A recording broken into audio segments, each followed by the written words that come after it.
Of all the shows I've reviewed so far, Netflix's adaptation of Castlevania 3, simply titled Castlevania, is the first one with enough quality and mainstream appeal that I was actually able to recommend it to my parents.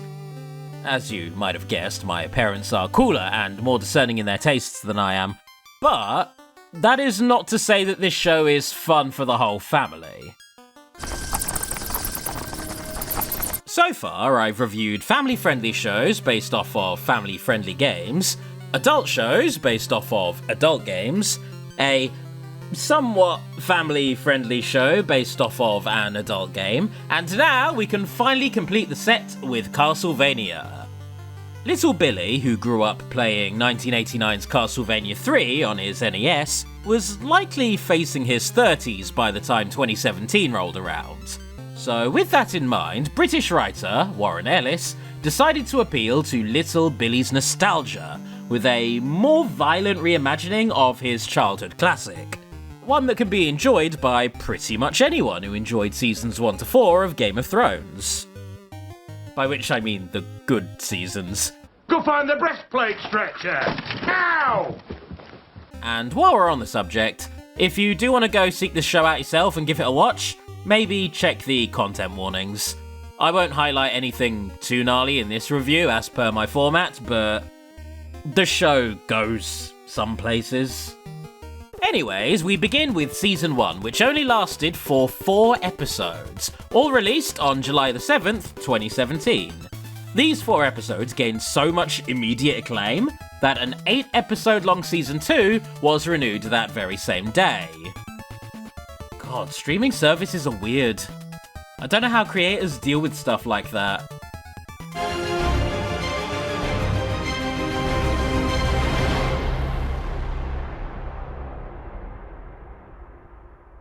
So Season 1, Episode 1 is called Witchbottle, and it goes really, really hard. It pretty much cemented my love for this series immediately, despite barely even featuring the series' lovable protagonist, Trevor.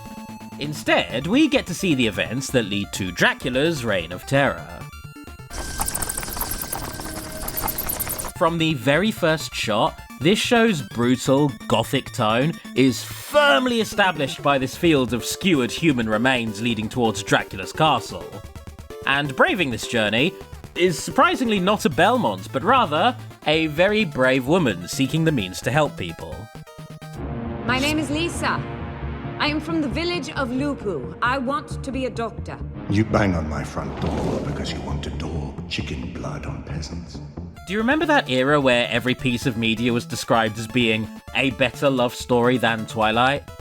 Well, I think that descriptor actually really applies here. Dracula, who by this point had already tussled with your boy Leon, is cold, distant, and wants nothing to do with humans.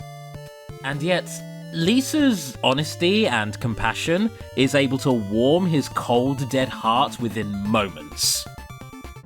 I've known you 2 minutes, and you offer for me to walk the earth like an ordinary peasant, while I give you the knowledge of immortals, the true science. This gives me the same warm feeling as the library scene from Disney's Beauty and the Beast, and yet, again, it pulled it off within minutes. It's honestly adorable, and wholesome, and lovely, and what are you doing with that knife? Ow, my fucking back! She called it all science, ma'am. Lisa Tepesh of Lupu was so far gone that she just couldn't see that it was all given to her by Satan. This show is absolutely not shy about its contempt for the church and the severe harm perpetuated in its name throughout history.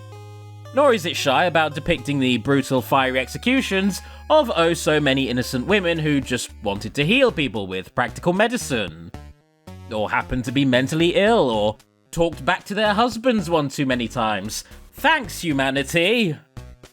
They don't know what they're doing! Be better than them! Please! The next scene, though, is the one that really hit me. Dracula returns from a long journey, as encouraged by his wife, who wanted him to go out and travel, learn how people tick, become more human, only to find out that he's now a widow. He doesn't take it well. Pack and go, and do not look back. It may not seem like it, but effectively sparing this one old lady and her family is one of Dracula's last acts of kindness. The other is giving everyone else in Wallachia a full year to make their peace with God.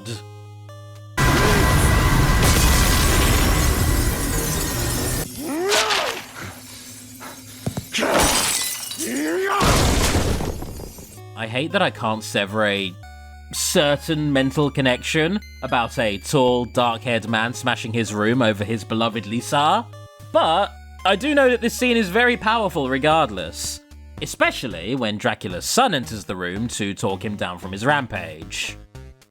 There are no innocents! Not anymore! I won't let you commit genocide. So the humans disregard Dracula's warnings because of course they do. They have God on their side. Naturally, this makes Dracula even fucking angrier. So, I don't know if I can show all of the moments where innocent men, women, and children get slaughtered. YouTube is already strict enough without me jabbing it in the ribs. But I can recreate them for you with the power of Heinz.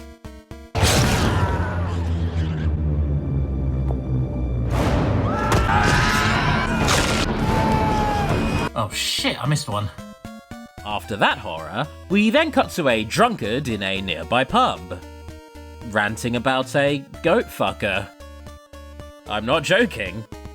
You didn't think he was gonna go blind fucking a goat with mange? That would have been your fault too. But if there's one thing my man hates more than people fucking his goats, it's those bloody bastard noble families. Especially those bloody bastard Belmonts.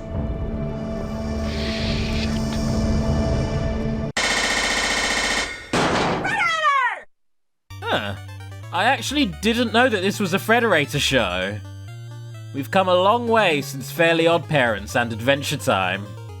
So, yeah, already a brilliant show, and somehow it gets even better once we begin to follow our charming hero. The end of Season 1, which, again, is only Episode 4, is called Monuments, and shows us the fate of the dickhead bishop who started this all. Witches! Witchbottle! Despite the land being plagued by actual hellspawn, my guy is still sending angry mobs to burn so-called witches. At this point, you can't even be mad at his level of fanaticism, he's too far gone. And apparently, the Legions of Hell feel the exact same way. We couldn't be here without you. Let me kiss you.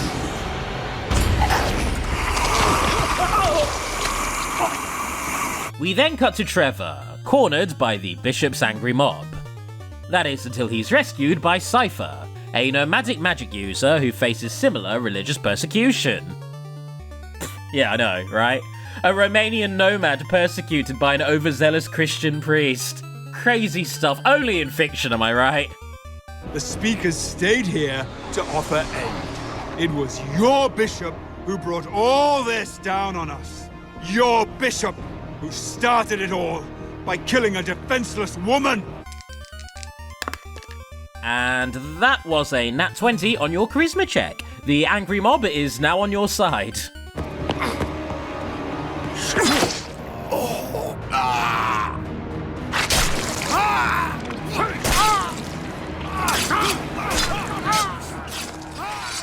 Trevor is able to coach his newfound angry mob with some demon-killing tips and tricks. Just in time for an incoming demon attack as well. In brief, cover your shit in salt and holy water. Hashtag lifehack. There's an army of us! An army from hell!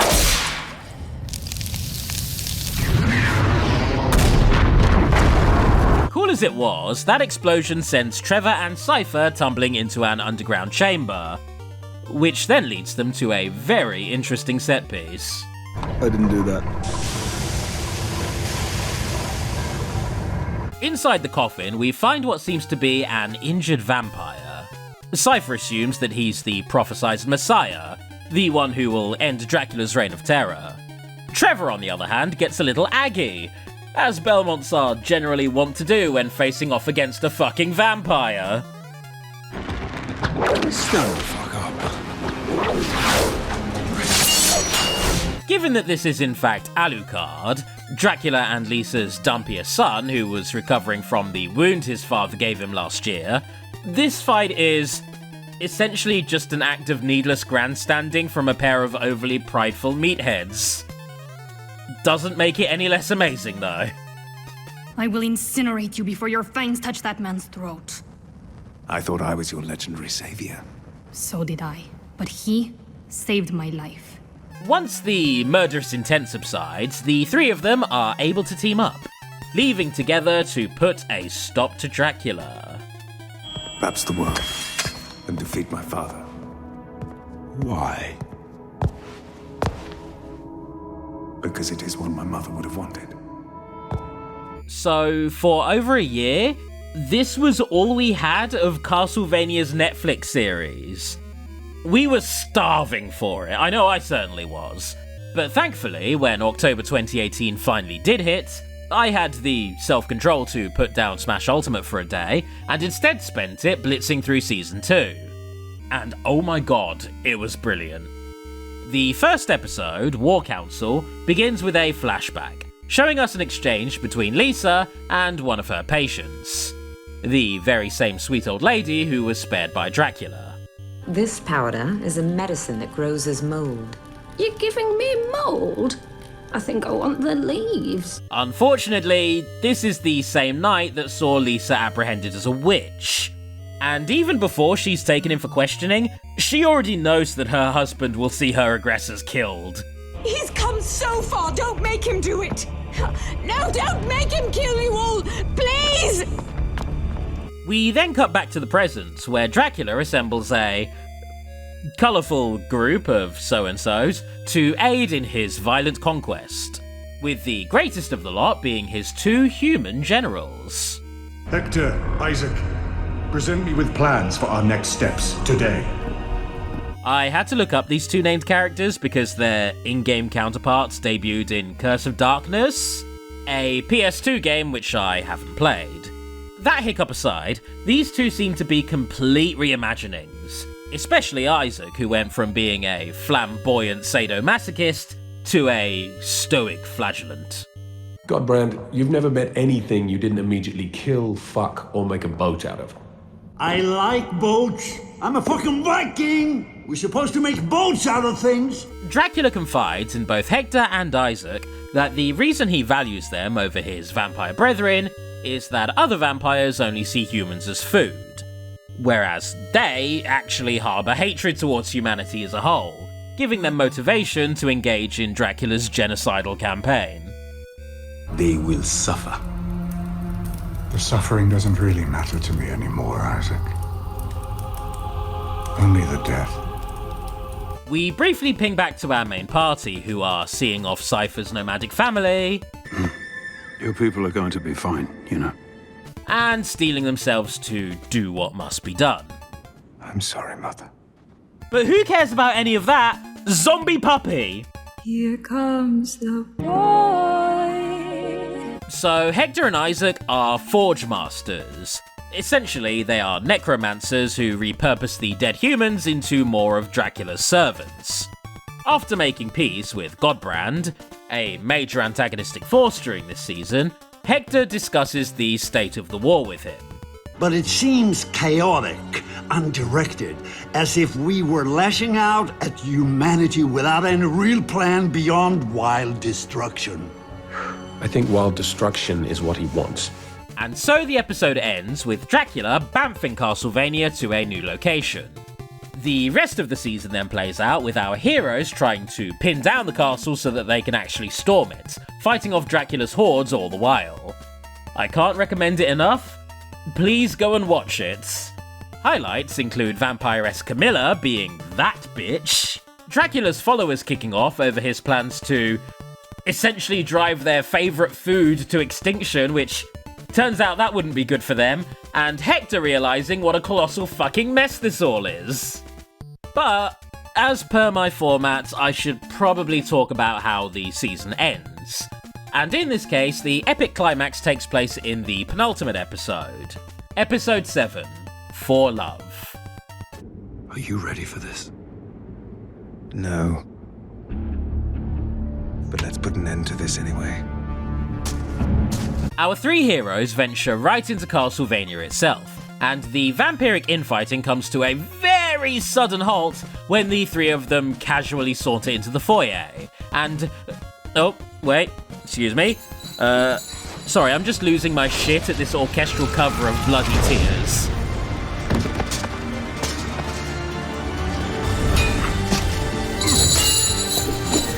God damn, I wish more shows on VidAMs reimagined classic game music.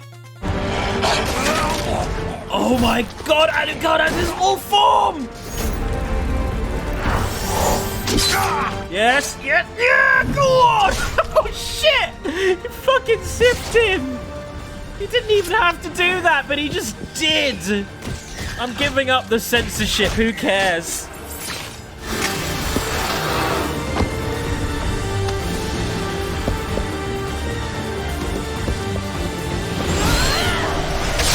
Oh my god! What the?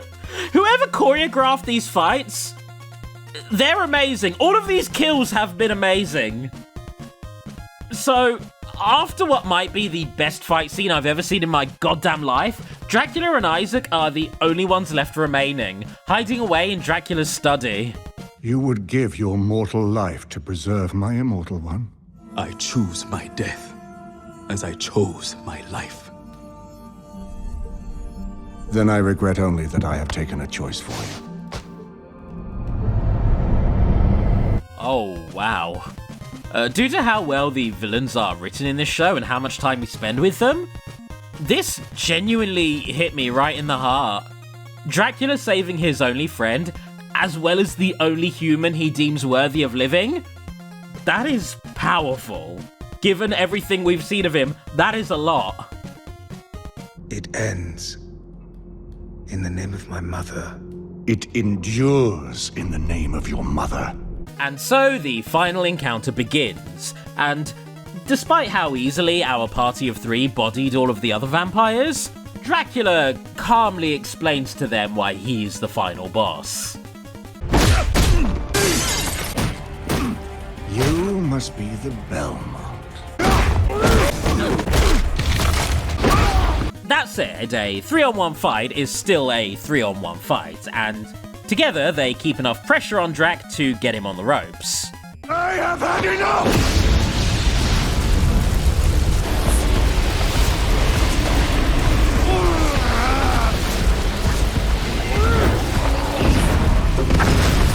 The fight gets even messier and a lot more personal when it becomes an exchange of blows between Alucard and Dracula.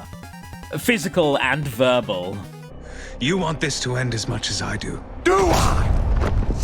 However, it finally comes to a head when Dracula sees Alucard's childhood bedroom, and it finally dawns on him what the hell he's doing. Lisa, I'm killing our boy. We painted this room. We made these toys. It's our boy, Lisa. Yeah, this got me emotional. Throughout this entire season, Dracula has been both a terrifying figure and an incredibly sad one, his rage slowly eroding into nihilism. And now that he's powered through both guilt and acceptance in record time, all that's left for him to do is finally accept his death. Did we do it? We did. I killed my father. The last episode, as you can probably imagine, is very, very sad. But for now, that's all the Castlevania that we will be watching. Seasons 3 and 4, which I haven't actually watched yet, are based off of the aforementioned PS2 games, and I still kind of want to go and play them for reference before I visit those. So, with that, thank you for watching, and hopefully I will see you soon. I want to give a big thank you to all of you for your patience. I know that I've been a little slow to create new episodes. I'm trying to juggle voiceover and my own video production, which I like to think I'm slowly getting better at. I'm getting there. But more importantly, you guys are keeping me afloat. Extra special thank you to Anonymous, Cassie Belmont, Dan Brown, Fitzwilliam Ramsbottom, Neve Calderwood, Pixel Pusher, Raffy Poodle, Shameboy, Thomas Walker, and Toon Pirates. I'll see you all next time.